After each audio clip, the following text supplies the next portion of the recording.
actually आंबो न'आव रुमाव दासो हाबफैखादों ओरैहाय एचियनथावजों आंजों दंमोन गोबां बाथ्रा सावरायलायनानै रुमाव दासो हाबफैखादों आंबो हरनि 10:30 जेबो गिदिर बाथ्रा नङा बेफोरो जाय हक खोथाया आं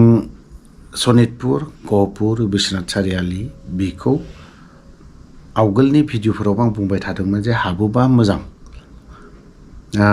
दा हाबबाय जा मोजांनि बाथ्रा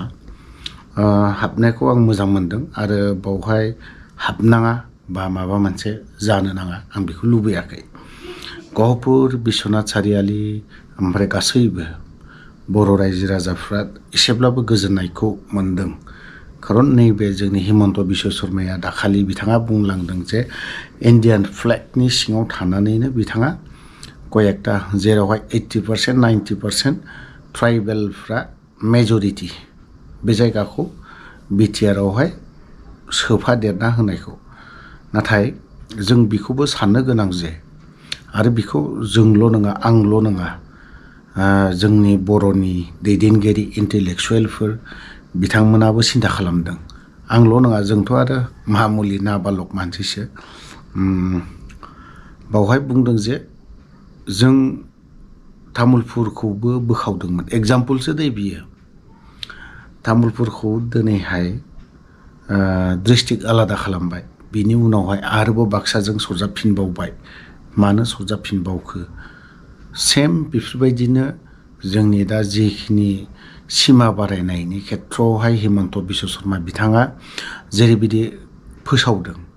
बेखौ आरोबाव थिग बाक्साखौ जेरैबायदि बोखावदों जेरैबायदि सरजाबफिनदों बेफोरबायदि सरजाबफिनाथ' बे मोनसे सोंथिया फैबाय फैदों दाजाथों माने जेरैबायदि दा सोबाय गहपुर बिश्वनाथ सारियाली बा बायाता बा बायदि रोखोमनि जेरावहाय 80% 90% बर' मेजरिटी ट्राइबेलफ्रा बेफोरखौ बिटिआरआव सोफिनदों आं मोजां मोनदों नाथाय ओमफ्राय बावहाय आं बेखौल' बुंगोन जे मोनसे मा होननानै बुङो सोर थाय रायजो राजाफोर बावहाय धन्यबाद बा थेंक इउ बावनायखौ आं नुनो मोनदों जे थेंक्स बावलायदों आरोखि बावहाय बिथांमोनखौबो थिगैनो दं होननानै बुंगोन आं जोंनि बे एक्स एनडिएफबिनि दैदेनगिरिफोर बिथांमोना अनलि स्टेटमेन्टल' ओमफ्राय मैया 27 जानुवारि एकर्ड डे बावहाय रंजानाय बा खुसि जानाय हेपि जानायखौ नुनो मोनाखै जेसेबां स्टेटमेन्ट होनायफोर इउनाइटेड फरामनि दैदेनगिरि बिथांमोननि मोखांखौबो दिनैहाय मोखां गेङाखौ नुनो मोनदों मानो थाखाय गेङाखै बिथांमोननिया गेंनाय नङा जों ओरैनो सोरबा सासेया सागानगिरिया जियाल' थानानै बा सोरबा सासेया दिनै माबा मोनसेयाव थानानै बा सोरबा सानैसोया खुसि जानाय बा रंजानाय एथम गावनाय बेजों रंजानाय फैयाखै आं बेखौ सानो दिनैहाय जोंनि दैदेनगिरिफोरा बा बर'नि इन्टेलेक्सुवेलथ' नंद्रायगौना नंद्राया आं बेखौ बुंनो रोंला बर'नि दैदेनगिरिफोर कयेकजना बिथाङा अमित शाहनि सुर लानानै बिथाङा धन्यबादखौ होनाय नुदों अमित शाह धन्यबाद नरेन्द्र मदि धन्यबाद ओमफ्राय प्रमद बर' धन्यबाद ओमफ्राय दिपेन बर' धन्यबाद ओमफ्राय बावहाय इउपिपिअ धन्यबाद एनडिएफबि धन्यबाद बेफोरबायदिखौ नुनो मोनदों माने धन्यबादखौ होनायखौ नुनो मोनाखै आरोखि एनडिएफबि आरो इउपिपिअ बे मोननै आफादखौ ओमफ्राय आबसु धन्यबाद बेफोरखौ नुनो मोनदों होयोब्ला बै सागान होनायाव अनलि आबसुआल' धन्यबाद होजाया अनलि प्रमद बर'आल' दिपेन बर'ल' बिसोर सानैल' धन्यबाद होजाया बावहाय एनडिएफबि मोनब्रै फेक्सन थानायावसो दिनै बिसोरो धन्यबाद होजादों सोरनि थाखाय होजादों एनडिएफबिनि सागान होनायावसो बेखिनि धन्यबाद होजादों दा बेखौ जुदि जों बुङोब्ला बा बै सुबुंफ्रा दुखुबो मोनो बा माबा मोनसेबो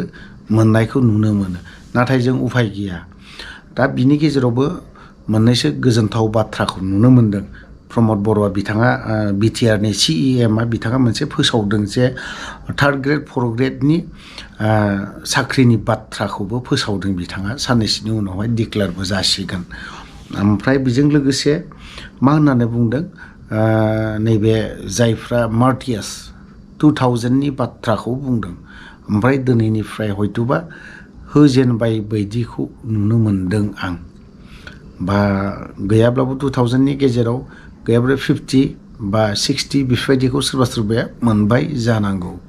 नाथाय जोंनि जायफोर थालांनाय बेफोरखौसो एसे साननो गोनां जादों जेखौ मोजां मावदों जेखौ गाज्रि मावदों सिदा बाथ्रा बावहाय पलिटिक्सनि बाथ्रा फैया किन्तु बेखौल' मोनसेखौल' नुनो मोनदों आं NDBआ धन्यबाद होजायासै बेखौ एसे साननो गोनां प्रमद बर' आरो दिपेन बर' बिथांमोन सानैया माबोरै धन्यबादल' होजाखो ना बिसोरखौल' होबाय थानाय नुदों ओमफ्राय कयेकटा निउस पर्टेलाव नुनो मोनदों मोजांबो मोनदों बिथांमोननिसिम रोजा रोजा साबायखर हयतोबा बिथांमोना NDBनि प्रति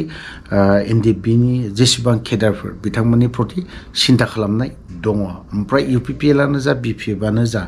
हयतोबा बिथांमोना नन पलिटिकेल हान्जानि सोद्रोमाफोरबो जानांगौ